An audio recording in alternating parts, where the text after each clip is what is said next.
မစ္စတာကန်ကိုနှုတ်ဆက်ပြီးတာနဲ့နန်ဆွန်းကချက်ချင်းပဲနောက်လှည့်ပြီးထွက်ပြေးသွားပါတယ်အဲ့ဒီကြမှာပဲမစ္စတာကန်လည်းစိတ်တည်ငြိမ်သွားပြီးသူ့သမီးကိုပြန်ရှာဖို့အသေးအတန်လိုက်ပြေးပါတော့တယ်ဒါပေမဲ့နန်ဆွန်းကတော့အဲ့ဒီနေရာကနေပျောက်သွားခဲ့ပါပြီးအခန်းကူးသွားတဲ့အချိန်မှာတော့နန်ဆွန်းတယောက်ရဲစခန်းကိုရောက်နေတာတွေ့လိုက်ရပါတယ်အခုခံရတဲ့ပစ္စည်းတွေပြန်ရခဲ့ပေမဲ့ပတ်စံတွေကိုတော့လိန်လေသူကတုံးပစ်လိုက်ပါပြီအဲ့ဒီအချိန်မှာပဲသူမနောက်ကနေပေါ်လာတဲ့အမျိုးသမီးကနန်ဆွန်းကိုတရားစွဲမယ်လို့ပြောလာပါတယ်ဘာဖြစ်လို့လဲဆိုတော့ပန်းချန်ထဲမှာအဝေးကြီးလွင့်ထွက်သွားအောင်အပြစ်ခံလိုက်ရတဲ့အမျိုးသားရဲ့မြင်းညောင်ရိုးကျိုးသွားခဲ့လို့ပဲဖြစ်ပါတယ်ဒါကြောင့်ဇနီးတဲ့ကဆေးစာရွက်ကိုချက်ချင်းယူလာပြီးနန်ဆွန်းကိုရော်ကြေးပေးဖို့တောင်းဆိုပါတယ်ဒါပေမဲ့ရဲအရာရှိဟီရှင်ကတော့ဒီလောက်အားနွဲတဲ့မိန်းကလေးတစ်ယောက်ကလူကောင်းကြီးအမျိုးသားတစ်ယောက်ကိုအဲ့ဒီလိုဖြစ်အောင်ရိုက်နှက်နိုင်တယ်ဆိုတာမယုံနိုင်ဖြစ်နေပါတယ်မထင်မှတ်ထားတာကတော့နန်ဆွန်းကသူ့အမားကိုရိုးရိုးသားသားပဲဝန်ခံလိုက်တာပါပြီးတော့သူမကကိုရီးယားမှာအတွေ့အကြုံဆုံးရယူချင်နေတာကြောင့်တရားစွဲဆိုခံရမှာကိုတော့လိုလိုလားလားလက်ခံလိုက်ပါတော့တယ်ဒါပေမဲ့အဲ့ဒီလိုမလုပ်ခင်မှာနန်ဆွန်းကသူမရဲ့ခင်မုန်းတွေကသာနန်ဆွန်းရဲ့တငယ်ချင်းကိုအရင်စရိုက်ခဲ့တာဖြစ်ကြောင်းအဲ့ဒီအမျိုးသမီးနားလဲပေးစေချင်ပါတယ်တကယ်လို့နန်ဆွန်းသာဘာမှမလုပ်ပဲဒီတိုင်းရက်ကြည့်နေခဲ့မယ်ဆိုရင်ဟိုသူတောင်းစားလင်မယားနှစ်ယောက်ထိခိုက်ဒဏ်ရာရသွားနိုင်ပါတယ်ပြီးတော့နန်ဆွန်းကသူမအနေနဲ့လက်တစ်ချောင်းနဲ့ပဲတုံးခဲ့တာပါလို့အတီးပြုပြောကြားလိုက်ပါတယ်လက်နှစ်ဖက်လုံးနဲ့သာတွန်းလိုက်မယ်ဆိုရင်အဲ့ဒီလူသေးသွားမှာကိုကြောက်လို့ပါတယ်ပြောပြီးတာနဲ့သူမကမတက်ရက်ပြီးထွက်သွားပါတော့တယ်ဒီလိုကောင်းပါတယ်ကောင်းပါလေးကိုကြည့်ပြီး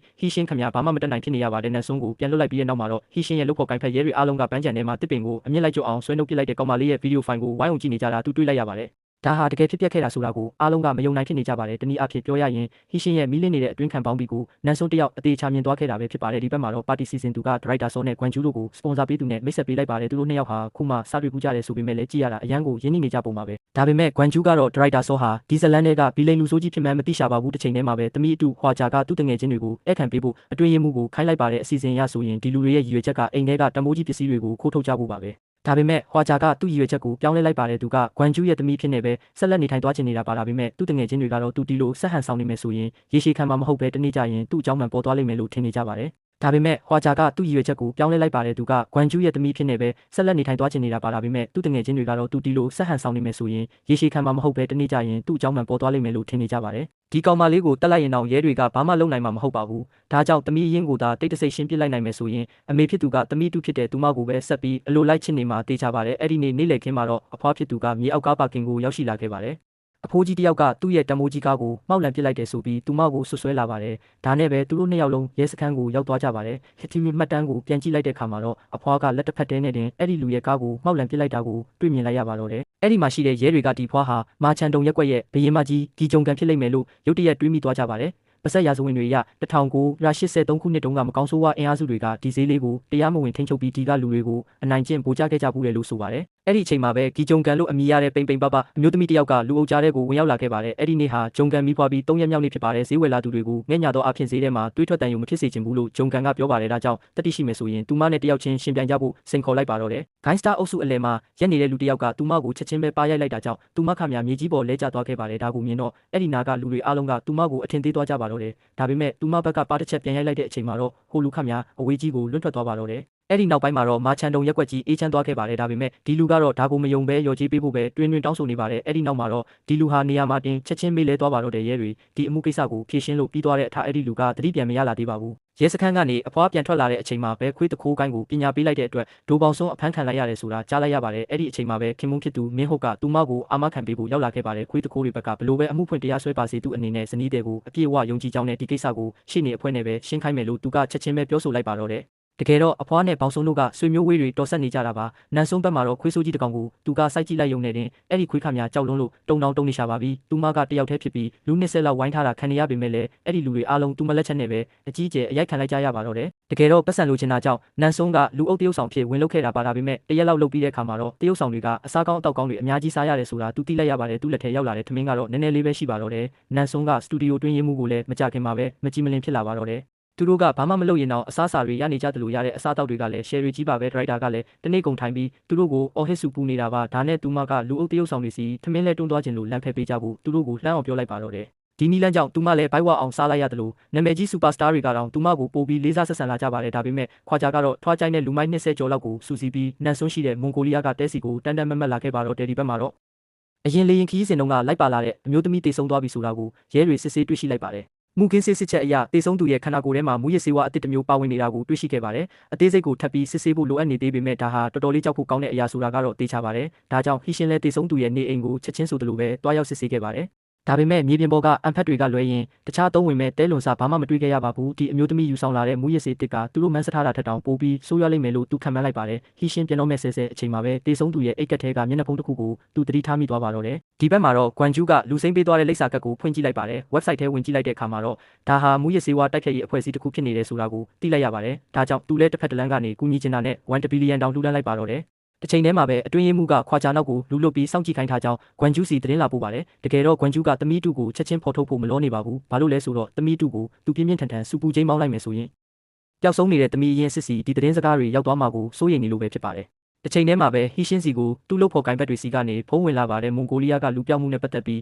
တိုင်ချက်23ခုကိုစစ်ဆေးခဲ့ရမှာနန်ဆွန်းရဲ့အချက်လက်အပါအဝင်ကလေးပြောက်ဆုံးမှု၄မှုပဲရှိတယ်လို့ဆိုပါတယ်အဲ့ဒီနေ့လယ်ခင်းမှာတော့နန်ဆွန်းကလူအုပ်တရုတ်ဆောင်ဝင်လုပ်ခဲ့တဲ့အကြောင်းကိုသူတောင်းစားဇနီးမောင်နှံကိုချက်ချင်းပဲပြန်ပြောပြလိုက်ပါတော့တယ်ဒီအကြောင်းကိုကြားလိုက်ရတဲ့အခါသူမရဲ့အစွမ်းကုန်စူးစမ်းပန်းစားလုပ်ကိုင်နေပုံကိုကြည့်ပြီးသူတို့လည်းစိတ်ထိခိုက်သွားကြပါတယ်ဒါကြောင့်သူတို့လည်းပတ်စံရဖို့အတွက်အလုပ်လိုက်ရှာကြဖို့ချက်ချင်းပဲဆုံးဖြတ်လိုက်ကြပါတယ်ရုတ်တရက်ဆိုသလိုပဲနန်ဆွန်းကပန်းကြံဘက်ကိုသူ့ရဲ့မျက်လုံးစွမ်းနဲ့လှမ်းကြည့်လိုက်တဲ့အခါလူတစုကသူမရဲ့နေအိမ်ကိုဖျက်ဆီးနေကြတယ်လို့သူတောင်းစားဇနီးမောင်နှံကိုပါရန်ရှာနေကြတာကိုတွေ့လိုက်ရပါတော့တယ်အဲ့ဒီနောက်မှာတော့သူမရဲ့မျက်လုံးတွေကချက်ချင်းဆိုသလိုပဲหนีရဲလာပါတော့တယ်ဒီဘက်မှာတော့ဟီရှင်းကနန်ဆွန်းရဲ့အမေဂွမ်ဂျူးရဲ့ဖုန်းနံပါတ်ကိုရဲမေတယောက်စီကနေတဆင့်စုံစမ်းသိရှိသွားပါတယ်အဲ့ဒီအချိန်မှာပဲနန်ဆွန်းရဲ့မွန်ဂိုလီးယားတဲအိမ်လေးကိုလူတစုကအင်အားသုံးပြီးဖျက်ဆီးနေကြတယ်ဆိုတဲ့တိုင်ချက်တစ်ခုရဲစခန်းစီရောက်လာပါတယ်ဒါကိုကြားတာနဲ့ဟီရှင်းလည်းဘာမှသိစဉ်းစားမနေတော့ဘဲချက်ချင်းပဲအပြင်ကိုပြေးထွက်သွားပါတော့တယ်အဲ့ဒီအချိန်မှာနန်ဆွန်းကတနာရီကိုကီလိုမီတာ300နှုန်းနဲ့နေအိမ်စီကိုပြေးလာပြီးလူဆိုးတွေကိုရက်တက်မှုလှမ်းဟန်တာလိုက်ပါတယ်ခွာချာကတော့အခုချိန်မှာတော်တော်လေးကျေနပ်နေပုံရပါတယ်လူကောင်ထွားထွားကြီးတယောက်ကရှေ့ထွက်လာပြီးနန်ဆွန်းစီကိုမောက်မာနဲ့ရှောက်လာကသူ့ကိုဘာလုပ်နိုင်မှာမို့လို့လဲဆိုပြီးစင်ခေါ်လိုက်ပါတော့တယ်ဟီရှင်းအခင်းဖြစ်ပွားရနေရာကိုရောက်လာတဲ့အချိန်မှာတော့နန်ဆွန်းက3ထပ်တိုက်လောက်အမြင့်ကိုပြန်တက်သွားပြီးလူကောင်ကြီးတယောက်ကိုဖမ်းကမြေကြီးပေါ်ဖိချလိုက်တာကို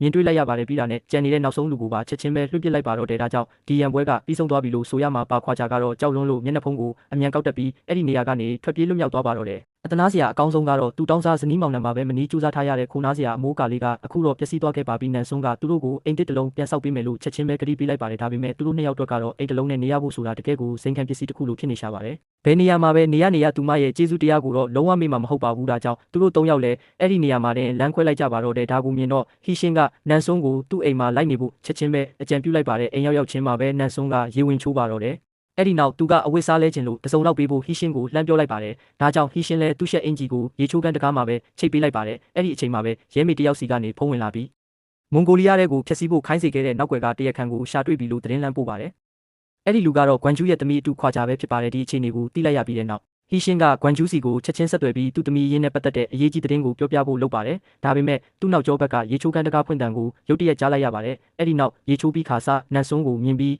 ဟီရှင်းတယောက်ချက်ချင်းပဲမျက်လုံးမခွာနိုင်ဖြစ်သွားခဲ့ပါတယ်။တစ်ဖက်လိုင်းကဂွမ်ဂျူးကတော့သူ့သမီးရင်းဘယ်မှာလဲလို့တရားဆက်မေးနေပေမဲ့လည်းဟီရှင်းကနောက်မှပြန်ဆက်သွယ်မယ်လို့ပြောပြီးဖုန်းချလိုက်ပါတော့တယ်။အဲ့ဒီနောက်သူကနန်ဆွန်းရဲ့အမေကိုရှာတွေ့ထားပုံရတယ်လို့ပြောပြလိုက်ပါတယ်။ဒါဆိုရင်တော့တားမီနှစ်ယောက်အဆင်ပြေပြေနဲ့ပြန်တွေ့နိုင်ကြပါမလား။တန်မာတဲ့မိန်းကလေးကန်နန်ဆွန်းတယောက်နောက်ဆုံးမှာတော့သူ့အမေနဲ့ပြန်လဲဆုံတွေ့ခွင့်ရသွားခဲ့ပါပြီ။တကယ်တော့ဟီရှင်းဖုန်းချလိုက်ပြီးတဲ့နောက်မှာဂွမ်ဂျူးကဟီရှင်းဘယ်မှာအလုပ်လုပ်လဲဆိုတာစုံစမ်းဖို့သူ့လက်အောက်ငယ်သားကိုချက်ချင်းခိုင်းစေလိုက်တာဖြစ်ပါတယ်။ခွာချာကတော့အစီအစဉ်ပြတ်သွားပြီးတဲ့နောက်တော်တော်လေးကြောက်လန့်နေခဲ့ပေမဲ့စိတ်ထဲမှာတော့လက်မခံနိုင်ဖြစ်နေတော့မှာပဲ။အဲ့ဒီညမှာသူ့သမီးအကြောင်းသတင်းရပြီးတဲ့နောက်ဂွမ်ဂျူးတယောက်အကြီးအကျယ်စိတ်လှုပ်ရှားပြီးစိုးရိမ်ပူပန်နေခဲ့ပါတော့တယ်။အဲ့ဒီအချိန်မှာပဲသူ့လက်အောက်ငယ်သားရဲ့စုံစမ်းချက်အရာဟီရှင်းဟာစိုးရဲတပ်ဖွဲ့ရဲ့မူရစ်စေဝါတားဆီးကာကွယ်ရေးအထူးအဖွဲ့မှာတာဝန်ထမ်းဆောင်နေတယ်ဆိုတာသိလိုက်ရပါတယ်ဒါပေမဲ့ဒါကလှုပ်ဝက်စုံစမ်းရေးအဖွဲ့ဖြစ်နေတာကြောင့်ဌာနချုပ်ကဂန်ဟန်ရဲစခန်းမှာရှိတယ်ဆိုတာလောက်ပဲသိခွင့်ရခဲ့ပါတယ်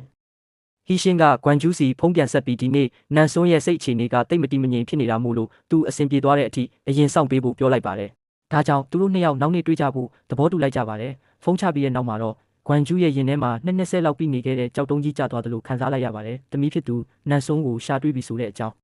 ခင်မွန်းဟောင်းစီကိုချက်ချင်းပဲအတိပေးလိုက်ပါတော့တယ်။ဒီသတင်းကိုကြားလိုက်ရတဲ့အခါမစ္စတာကန်တယောက်ချက်ချင်းပဲမနေနိုင်မထိုင်နိုင်ဖြစ်သွားရှာပါတယ်။ဘာလို့လဲဆိုတော့ဒါဟာလွန်ခဲ့တဲ့20လုံးသူအမြဲတမ်းမျှော်လင့်တောင့်တနေခဲ့ရတဲ့သူတယောက်ဖြစ်နေလို့ပါပဲ။အခုတော့သူ့ရင်ထဲကအပြစ်ရှိတယ်လို့ခံစားနေရတဲ့စိတ်တွေကိုလည်းလျှော့ချနိုင်တော့မှာပါနောက်တစ်နေ့မှာနန်ဆွန်းကိုနှုတ်ဆက်လန်းခွဲပြီးနောက်ဟီရှင်းမျက်နှာတစ်နေလုံးရုတ်တရက်ဆိုသလိုသူ့လုပ်ဖို့ကိုက်ဖက်စီကနေဖုံးဝင်လာပါတော့တယ်။အဲ့ဒီအချိန်မှာပဲသူပြန်ယူလာတဲ့တက်တီခံမျက်နှာဖုံးကိုမတော်တဆကိုင်းမိလိုက်ရကနေသူ့လက်မှာမူရစ်စေအစအနာတချို့ပေးကျန်သွားပါတယ်။အဲ့ဒီတော့မှဒီမျက်နှာဖုံးတွေကသူ့လိုက်ရှာနေတဲ့မူရစ်စေဝါတွေဖြစ်နေမှန်းဟီရှင်းသိလိုက်ရပါတယ်။တစ်ချိန်တည်းမှာပဲအဲ့ဒီစေးသုံးဆွဲထားတဲ့အမျိုးသမီးတယောက်ကစိတ်ကြောင်ကနန်းဖြစ်ပြီးအဆောက်အုံတစ်ခုလုံးကိုမိရှို့လိုက်ပါတော့တယ်။နန်ဆွန်းကသူတို့ချိန်ထားတဲ့စားတောက်ဆိုင်ကိုတွားဖို့ပြင်နေတော့မှပဲအကူအညီတောင်းတန်တစ်ခုကိုရုတ်တရက်ကြားလိုက်ရပါတယ် ဒါနဲ့သူ့ရဲ့မျက်လုံးစွမ်းကိုသုံးပြီးလှမ်းကြည့်လိုက်တဲ့အခါမှာတော့မလန်းမကန်းကအဆောက်အုံတစ်ခုထဲမှာမီးလောင်နေပြီးကလေးနှစ်ယောက်ပိတ်မိနေတာကိုတွေ့လိုက်ရပါတော့တယ်။ဟိုဘက်မှာကအကယ်ဆယ်ခံဖို့စောင့်နေတဲ့ကလေးငယ်လေးရှိနေတယ်လို့ဒီဘက်မှာကလည်းသူ့အမေနဲ့ပြန်လဲဆုံတွေ့ရမယ့်အခွင့်အရေးရှိနေပါတယ်။နန်းစွန်းကတော့တိတ်အကြာကြီးစဉ်းစားမနေတော့ပဲအဲ့ဒီနေရာစီကိုချက်ချင်းပဲပြေးသွားပါတော့တယ်။တစ်ချိန်တည်းမှာပဲချင်းဆူထားတဲ့နေရာကိုသွားနေတဲ့ဂွမ်ဂျူးကတော့လမ်းမှာကားပိတ်မိနေပါတယ်။ချိန်ထားတဲ့အချိန်ရောက်ဖို့9မိနစ်တောင်မလိုတော့ဘူးဆိုတာသိလိုက်ရတဲ့အခါ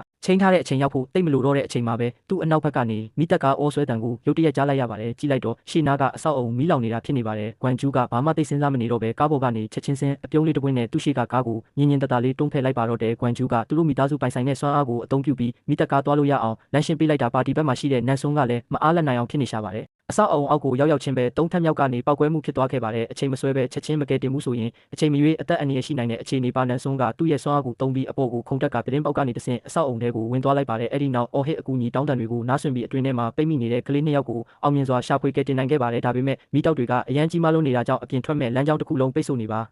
တော့တယ်သူမကခြေထောက်နဲ့ကန်ပြီးပြတင်းပေါက်မှန်ကိုခွဲလိုက်ကကလေးနှစ်ယောက်ကိုပွေ့ပတ်ပြီးအောက်ကိုခုန်ချလိုက်ပါတယ်ပြီးတော့မြေပြင်ပေါ်ကိုဘေးကင်းလုံခြုံစွာတက်ဆင်းနိုင်ခဲ့ပါတယ်ဒါပေမဲ့အဆောက်အုံထဲကနေကလေးတွေရဲ့အကူအညီတောင်းတတွေထပ်ထွက်လာပြန်ပါတယ်ဒါကြောင့်နန်းစွန်းလည်းအပေါ်ကိုပြန်တက်သွားပြီးပြတင်းပေါက်ကနေတဆင်းဝင်သွားကခုနကနီလန်အတိုင်းပဲနောက်ထပ်ကလေးနှစ်ယောက်ကိုထပ်မံကယ်တင်လိုက်ပါတော့တယ်ဒါပေမဲ့အတွင်းထဲမှာပိတ်မိနေတဲ့သူတွေရှိနေအောင်မှာကိုစိုးရိမ်တာကြောင့်သူမအထဲကိုပြန်ဝင်သွားပြန်ပါတယ်အဲ့ဒီလိုမျိုးအချိန်ချင်းကယ်ဆယ်ပြီးတဲ့နောက်မှာတော့နန်းစွန်းရဲ့ခွန်အားတွေလည်းကုန်ခန်းလူနီးပါးဖြစ်နေပါပြီသူမ9ချိန်မြောက်အနေနဲ့အဆောက်အုံထဲကိုပြန်တက်ဝင်ရောက်သွားချိန်မှာပဲဂွမ်ဂျူးလည်းအဲ့ဒီနေရာကိုရောက်ရှိလာပါတယ်နန်းစွန်းကကြော်ညာဆိုင်ဘုတ်ကိုလက်ချောင်းလေးချောင်းနဲ့တင်းတင်းကြပ်ကြပ်ဆုပ်ကင်ထားပြီးအာကုံတုံးကအဆောက်အုံထဲကိုတွန်းဆွဲဝင်ရောက်သွားပါတော့တယ်ဂွမ်ဂျူးကသူ့သမီးအန်နီရဲ့ဖြစ်မှာစိုးရိမ်တဲ့အတွက်လမ်းဘေးဆိုင်တစ်ဆိုင်ကချန်စီယိုကိုမပြီးလှေကားလှုပ်လိုက်ပါတယ်တစ်ချိန်တည်းမှာပဲအခန်းတိုင်းမှာလူမရှိတော့တာတေချာသွားလို့သူပြန်ထွက်ဖို့လုပ်နေတော့ဂွမ်ဂျူးပေါ်ကိုတက်လာတာနဲ့စုံမိသွားကြပါတယ်ရုတ်တရက်အနောက်ဘက်ကပောက်ကွဲမှုဖြစ်သွားပြီး